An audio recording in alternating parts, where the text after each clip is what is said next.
Welcome to lesson 2.1, day 1, functions.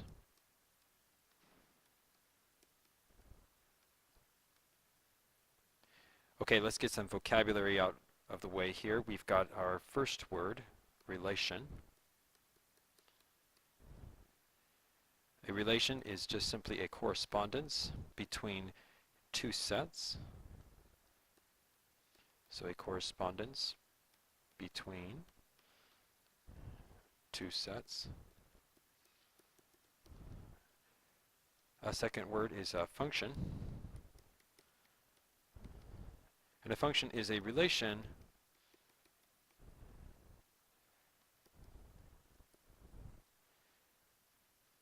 that assigns each domain value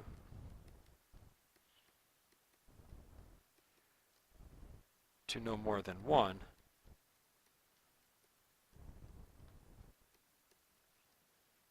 range value. Okay, let's take a look at some examples of relations and then some examples of functions. Okay, our first one might be, for example, people and birthdays.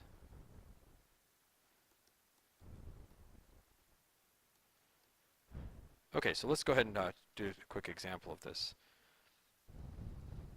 All right, let's say that you have the following people: Matt, Daisy, Pat, and Amar. Okay? Okay, and then the birthdays are January 10th, 1976, February 4th, 2001, March 20th, 1999, and let's say October 18th, 1980. There we go, 1980. All right, so let's say that it is Matt who has the birthday in February, and Daisy has her birthday on January 10th, and maybe it's Pat that has his birthday in March, and it is Amar that is born in October. Okay, so what we have here are two different kinds of things. We have over here the people, right? Their names. Okay. And over here we have their birthdays. Okay, so because there's a relationship between the name of the person and the date of birth, we would call this a relation. All right, so the first set here we would call the domain, and the second set we would call the range. So we've assigned basically each person to a birth date.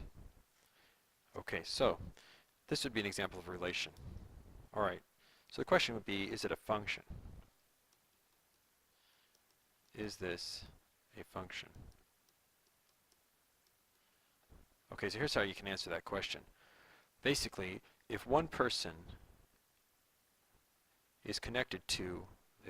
from the domain is connected to more than one item in the range, then we would answer no. If it is connected to at most one item in the range, we would say yes. Okay, for example, on this one, Matt is connected strictly to February, and Daisy strictly to January, Pat to March, Amar to October. None of these people have two birthdays, of course, so we would say that yes, this is a function. Each person has at most one birthday. Okay? Okay, let's go on to another example. Okay, in our second example, we're going to talk about people versus classes. Okay? So let's just talk about Adam, and let's talk about Bo. Let's talk about Carly, and let's talk about Dimitri. Okay, so these 4 people exist, and we have them as our domain. So let's go ahead and box them again as our domain. All right, and then over here we have classes. Okay, so we're going to do Algebra 2 honors, Pre-Calc honors, and let's do Calculus AB, and let's do Calculus BC, and let's do a couple more. How about let's do Bio honors, and let's do Chem. All right, and let's do a push. And we'll just do one more. Let's do one that we haven't seen at this school much, Chinese. Okay, so this would be our range. Okay, so let's take a look at Adam. So we know that Adam can take more than one class, right? There's no reason why Adam has to be assigned to just one of these. Okay, for example, maybe for math, he's taking Algebra 2 honors, but for some reason he's in bio honors, so either he's far ahead or he's a little behind on the bio department for his age. Okay, and then maybe he's actually taking Chinese class as well. You can already tell this is not a function. Adam has been assigned 3 classes here as part of his schedule, so there's no reason to call this a function, although it is a relation. It is a connection between 2 separate ideas. We have Adam and we have basically classes, and we have Bo and classes. So we have people and classes, and that is, of course, a relation. Okay, so what about Bo? Bo might be doing pre-calc honors, already took bio honors, so he's doing chem, and maybe a push. You see what I'm saying? Okay, I don't think this is really possible, but maybe Carly is only taking Calc AB, and maybe Dimitri is taking Calc BC and a push. Okay, so however likely or unlikely these scenarios, we can see that this is not a function. Okay, so let's answer the same question we asked last time. Is this a function? So is this relation a function? And the answer is no.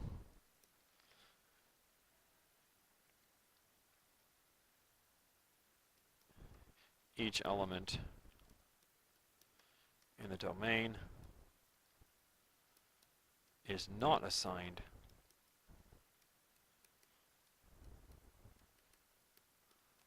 to at most one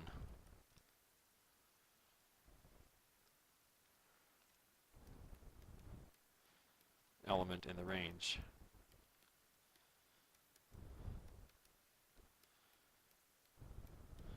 Okay, let's move on.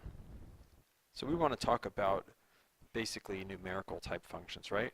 So something that looks a little more mathematical in its appearance, right?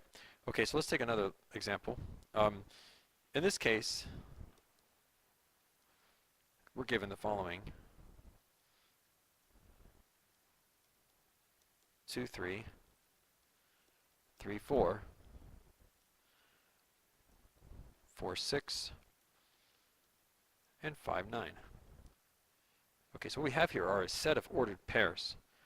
Okay, and so you can see that basically what's going on is we're dealing with domain values 2, 3, 4, and 5. These would be your domain.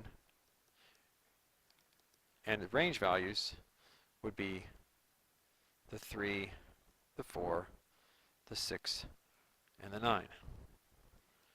Okay, so we just listed them as XY pairs.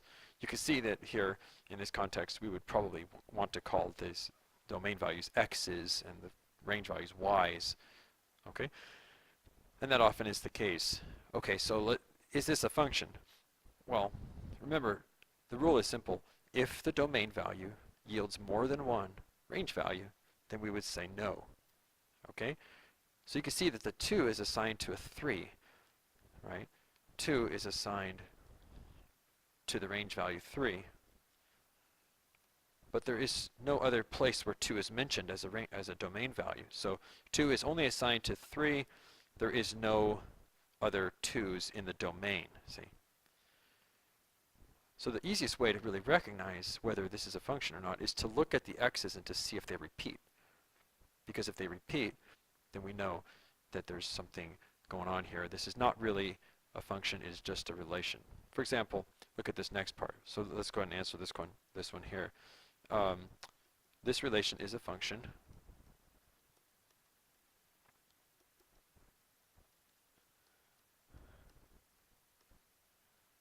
Right?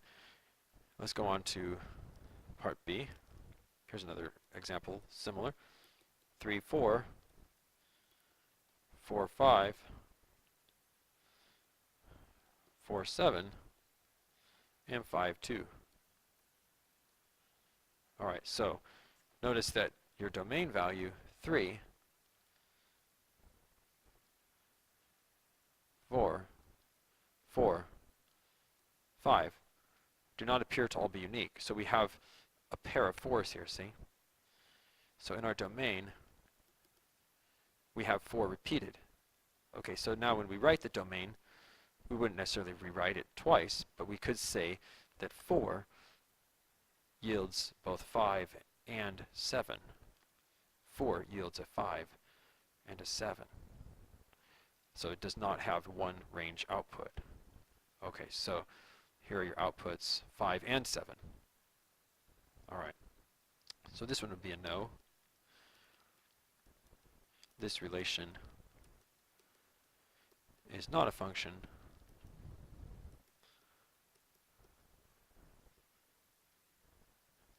And that's because 4, right? 4 is yielding both 5 and 7 as outputs. Okay, so if you wrote that in words, you would say because not all elements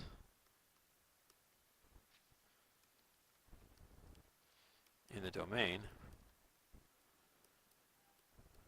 have exactly, or I should say, are assigned to exactly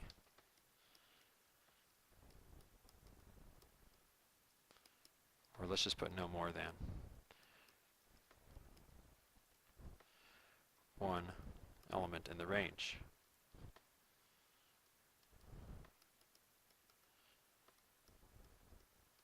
Okay, so here's a graphical reason why. Okay, let's move on.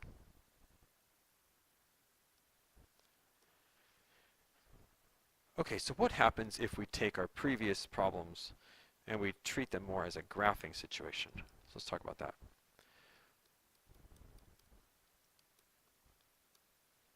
Okay, so let's say that you're given,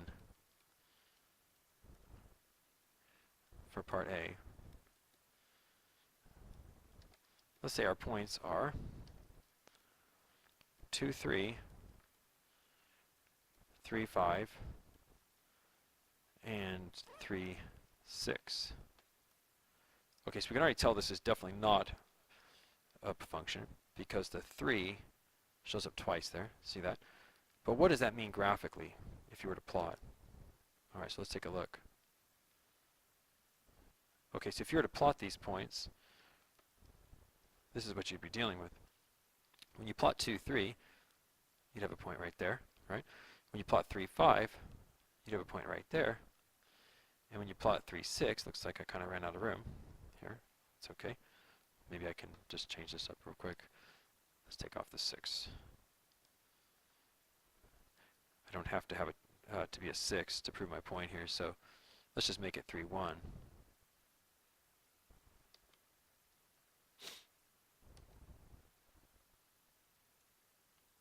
Alright, so if it's 3, 1, then the point would be plotted right here. And so graphically, you can see that the 2 points that are the reason why this is not a function. That'd be these, oops, sorry about that, these 2 points here. These 2 points are the reason why this is not a function. And you can see that graphically one is on top of the other. So one is directly above the other. Okay, so visually we can see that this is not a function. And the way we do it is we take basically a vertical line and we draw it straight down, okay, or straight up.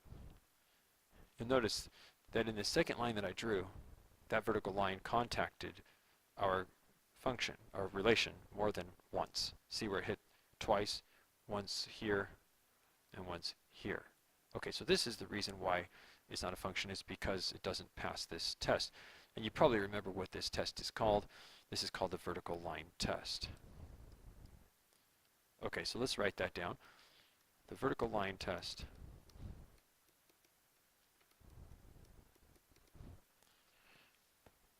Okay, so the vertical line test, if a vertical line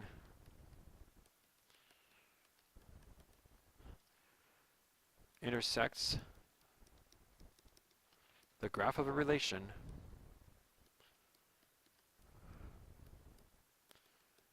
more than once,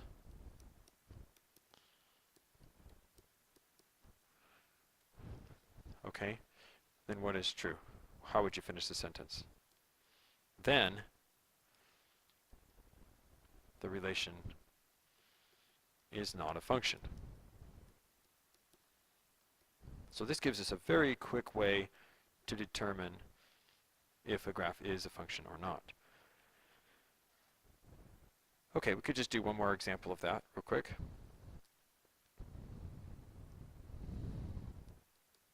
Let's say you're given several graphs, and I put which graph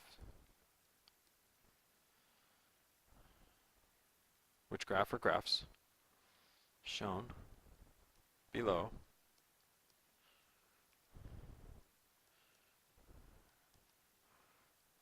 are the graph, or is the graph,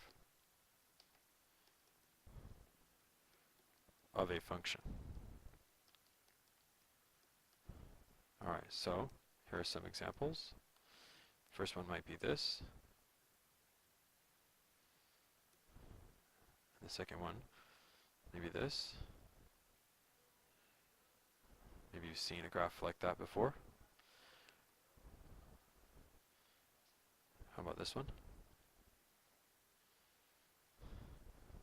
And lastly, this one. Okay, so if you know what these graphs are, you can go ahead and identify them. So this is probably the graph of a parabola, right? It could be something else. We'll talk more about later why, how you can really assume that that's other types of graphs as well. Especially when we get to section 2.4, you'll see that.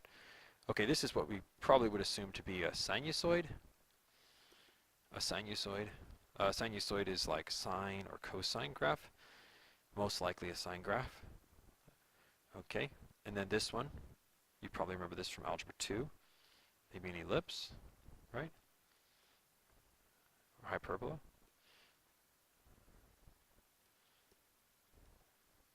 Okay, so the reason I'm putting these in question is because it's possible that they are not actually those graphs, but just look like those graphs, okay? But that's not the point of this lesson right now. What we're trying to understand is which of these are functions. So these are relations of some kind, and they're graphs. And so if you draw a vertical line, several of them, just ask yourself, does this vertical line set touch the curve more than once? And the answer is no. So we basically have at most one contact point with the graph. I'd say that this one is a function. The same is true on this one. If you draw vertical lines, right, they only contact it once. Okay, let's look at this third one. So obviously this is not a function. You've probably already drawn your vertical lines, but I just want to point something out. You could draw a vertical line here and it would not touch at all. You could draw a vertical line here and maybe it would touch once. Maybe it touched right on the edge. We call that tangency. Okay, but if you draw here, you can see there's 2 contact points, and if you draw here, there's 2 contact points, and if you draw here, there's 1. Oops, I missed a little, but there's 1, and if you draw out here, there's none. Okay, but this is not a function, and the reason it's not a function is because there was at least one line that I drew that touched twice. It actually happened with this line, when we had 2 contact points, and this line with 2 contact points. And there are other lines in between them where we have 2 points of contact. Okay, so that was a no, and same with this last one. Right here, all it needs is one vertical line that touches twice to show that it is not a function. Not a function. So the test for a function is really easiest when you're dealing with the graph. All you have to do is imagine drawing vertical lines, and you're good to go.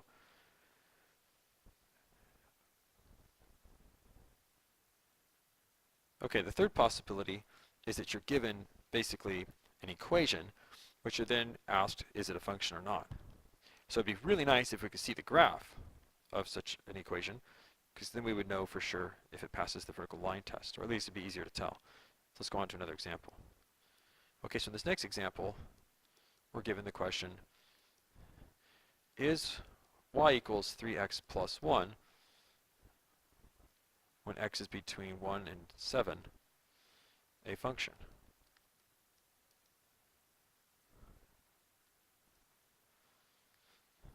A little messy there, so I'll just rewrite that part.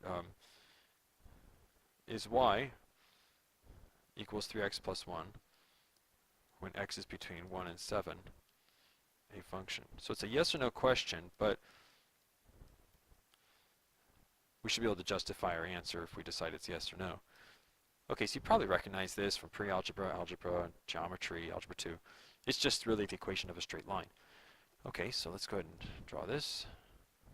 All right, so we know that this is our y-intercept, b, so it's known as the y-intercept, right? And then we have over here m, also known as the slope. Right? Okay, so let's go ahead and plot this. If we want to, it's not hard, so we go up here to 1, plot a point. Okay, and then we know that if m is really 3, that's the same thing as 3 over 1. So if we treat this as our rise and our run, we can continue plotting by adding another point, 3 spaces above this one, and 1 space over. Oops, okay, so here's our 2 points. And then we can draw ourselves a line. All right.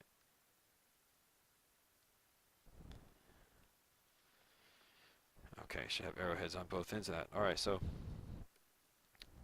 that would be our line. Okay, so that is not rocket science.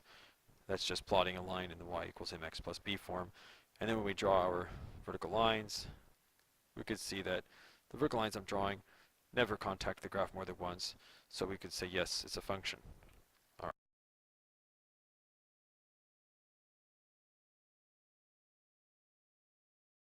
right. So, yes.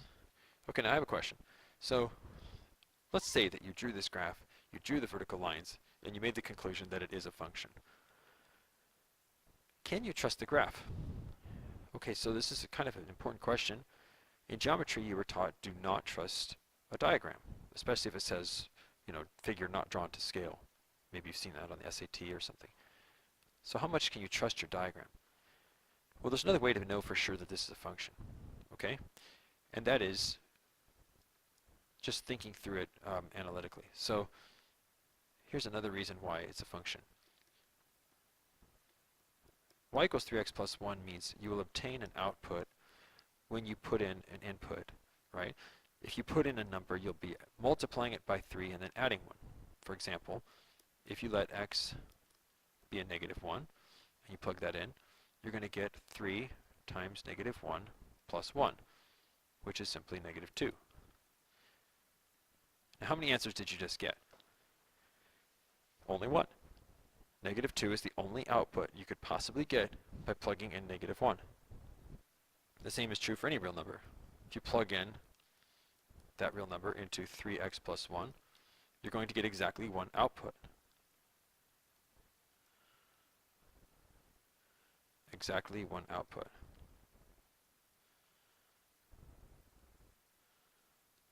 Okay, so we often will call the x the input and the y the output.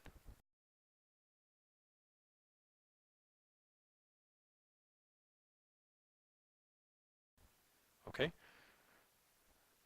now you can see that you're only going to get one output. In fact, this is an interesting function because there are no numbers that you cannot plug in.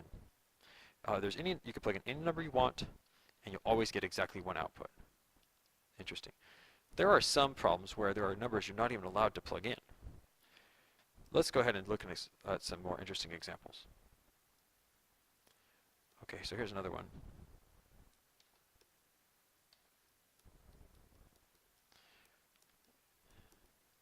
Is the following relation a function? Y squared equals x squared minus 4. Okay, so usually when I'm given something like this and I'm asked whether it's a function or not, I'll square root both sides. But there's a rule when you square root both sides that you have to include a plus or minus, right? So this is only done when it's your job to square root both sides. But it is always done when it is your job to square root both sides. Okay? So what just happened? Well, let's take a look at what just happened. If you were to go ahead and make a table now, you'd realize there are certain numbers that if you plug them in, you're going to get two answers. For example, if you plug in 5, you're going to get plus or minus the square root of 25 minus 4. In other words, you're going to get what? Plus or minus rad 21. Well, that is not one output. That's two outputs. Two outputs. So you can tell right away that this is not a function, just by the fact that you found one example of two outputs. Okay, what's going on graphically? Well, this one might be a little bit hard to see at first, but you have dealt with this graph before. Let's start with this and let's rewrite it in a general form of a conic. So if we were to put y squared minus x squared equals negative 4, so I just subtracted the x squared over. And if you divide it by negative 4, you would get this.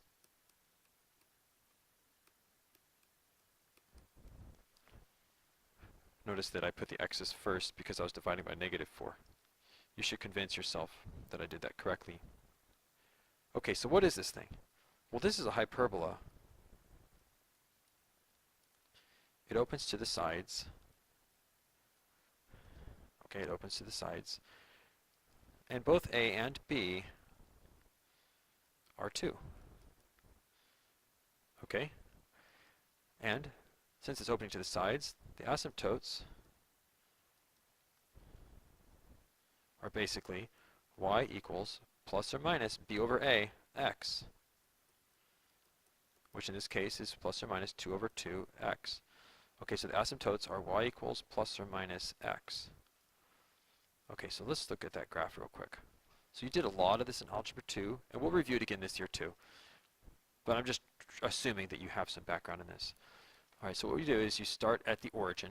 That's because this is the standard form of a hyperbola at the origin. And you would go right to and left to, and you would go ahead and plot a point. So you'd have a point here and here, right? Okay, and then you have the asymptote lines. The asymptote lines are y equals x, which is this line. This is y equals x. And y equals negative x, which is this line.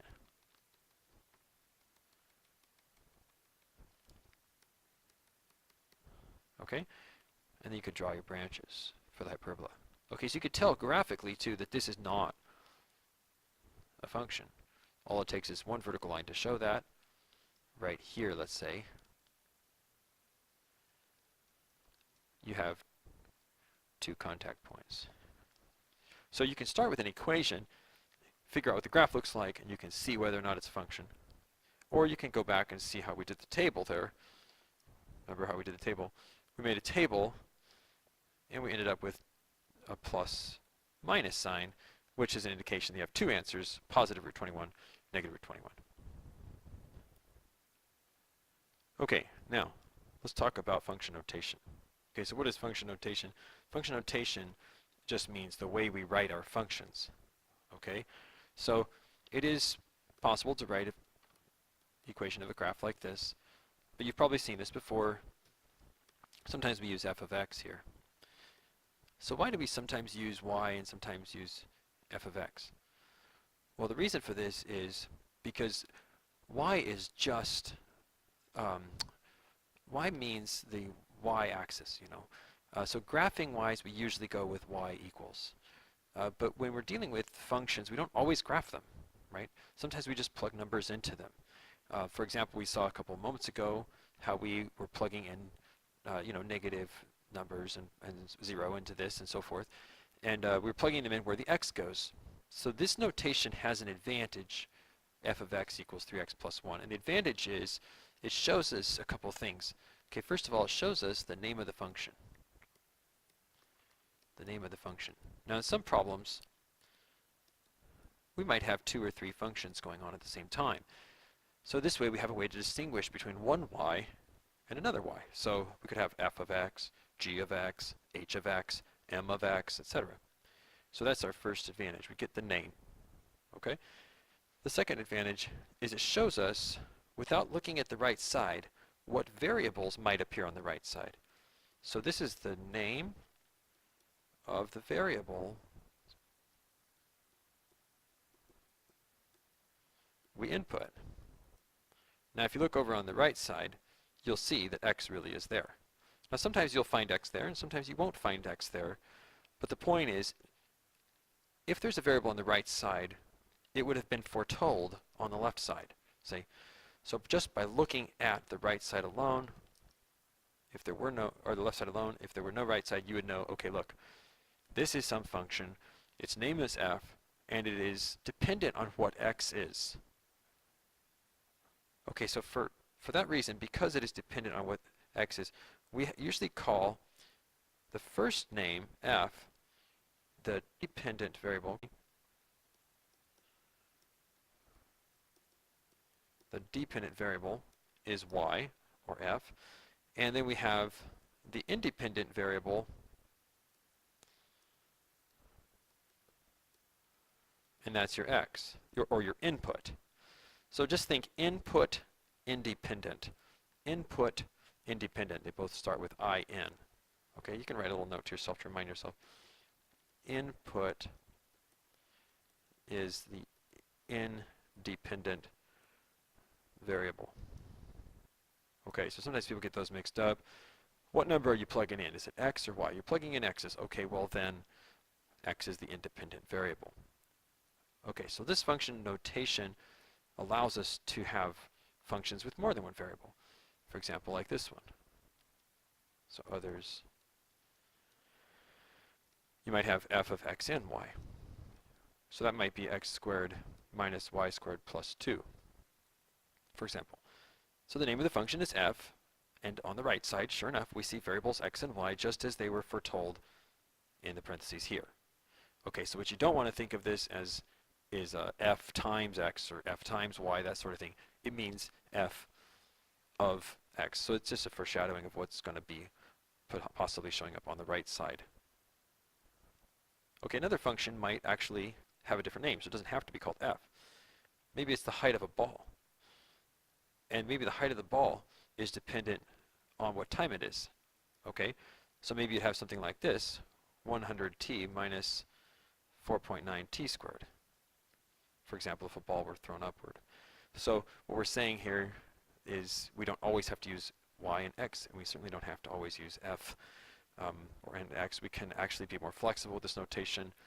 So out with y equals blah blah blah x, and in with f of x and h of t and those sorts of things. Okay, the next thing we need to talk about for section 2.1 is evaluating a function. Okay, so let's talk about evaluating functions. So evaluate literally means to find a value. So evaluating a function.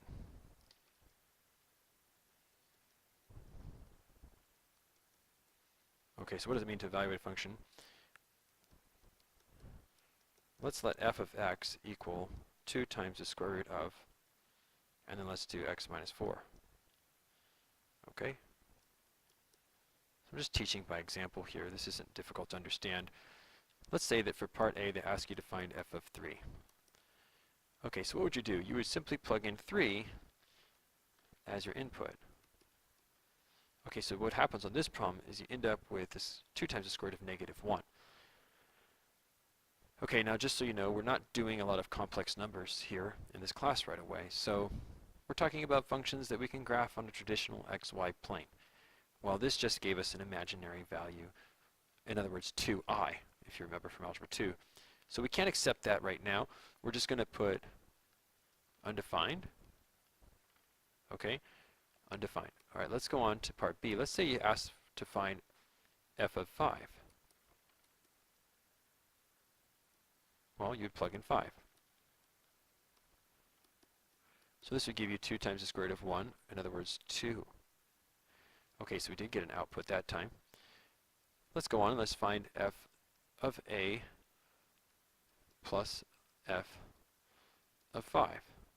Okay, if you're finding f of a plus f of 5, then you're actually doing two problems. You're doing f of a minus 4.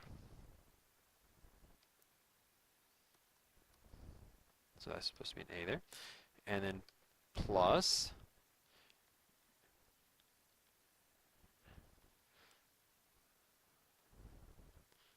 so I said that wrong. I meant to say it's 2 times the square root of a minus 4 plus 2 times the square root of 5 minus 4. Okay, well, this can be pursued a little bit. We just end up with 2 times the square root of a minus 4, and then this is just 2 times 1. We did that a minute ago. Okay, so that was sort of a compound idea there. Let's look at D. Let's say you're asked for f of a plus 5. Is that the same thing? Okay, that's a little different. That would be like if you took the function and you only put in a plus 5 where the x is. So this would give you 2 times the square root of a plus 1. Okay, so quick comment here. We can see that f of a plus f of 5, which is this example, and f of a plus 5 are not the same. Not equal. Could they be equal? I suppose in some problems, yes. They could be, but not here, and not in this case. Okay, so don't confuse the notation there. All right, let's try another one. Let's say they just ask you for f of negative x. So what does that mean? Well, that means you're going to put in a negative x into your function. Now, what can I do with this? Nothing. There's nothing I could do with that thing. That's just the end of the problem. Okay, so sometimes we can't do much with it. Don't confuse that for this one.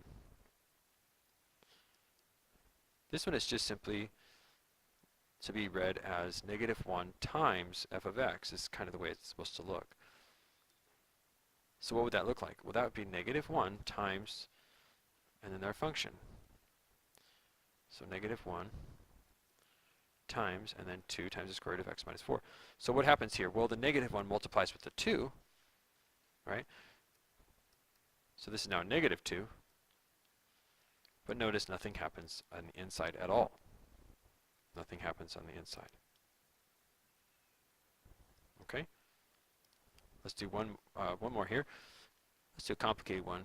How about f of a plus h minus f of a all over h? Okay, if you know what this means, it's not that threatening. Okay? So let's take a look at this. So remember, the function was you do 2 times the square root of something minus 4. Okay, so our first input is a plus h. All right, so what does it look like? It's 2 times the square root of, and then it's a plus h minus 4. That's your first portion. Then it says minus f of a. So the next part is minus 2 times the square root of a minus 4. And all of this is over h. Okay?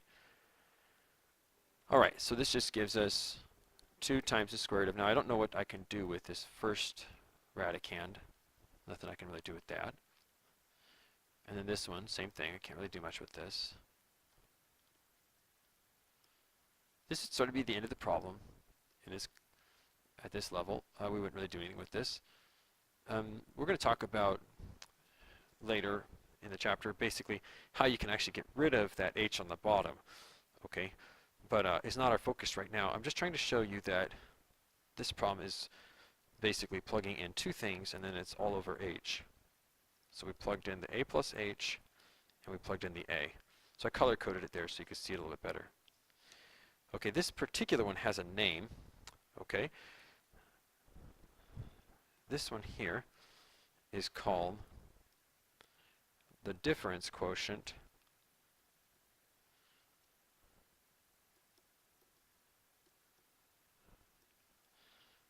Okay, the difference quotient, or you could think of it as DQ, the Dairy Queen.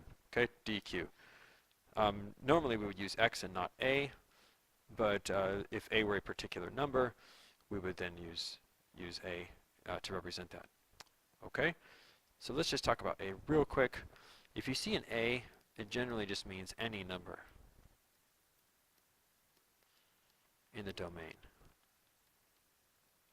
Okay, on the other hand, if you see an x, it generally means all numbers in the domain.